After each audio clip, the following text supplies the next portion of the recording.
இது கற்றாழைன்னு சொல்லுவாங்க, குமரி கற்றாழைன்னு சொல்லுவாங்க. ஒவ்வொரு இடத்துல ஒவ்வொரு விதமான பெயர்கள் சொல்கிறாங்க.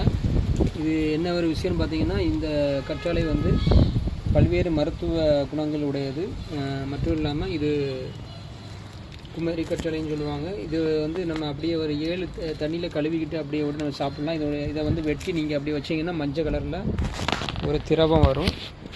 அது வெளியேற்றிட்டு தான் சாப்பிடணும். ஏன்னா அதில் வந்து ஒரு விதமான கசப்பு தன்மை இருக்கும், விஷமும் கூட. அதனால் அதை முடிஞ்ச அளவுக்கு அவாய்ட் பண்ணிடுங்க. மற்றபடி இதனுடைய கணு தனியாகவே அந்த சைடில் வரும். அதை தனியாக பிடுங்கி வச்சிங்கன்னா இது வளர்ந்துடும். அவ்வளோ எளிமையான ஒரு செடி தான்.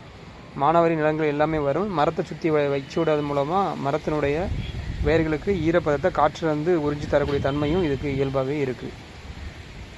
இது ஒரு மூலிகை பயிர். இது எண்ணெய் காய்ச்சறதுலேருந்து ஃபேஷியல் கம்பெனிகளுக்கு இந்த மாதிரியான ஏகப்பட்ட விஷயங்களுக்கு இது நம்ம உபயோகப்படுத்திக்கலாம்.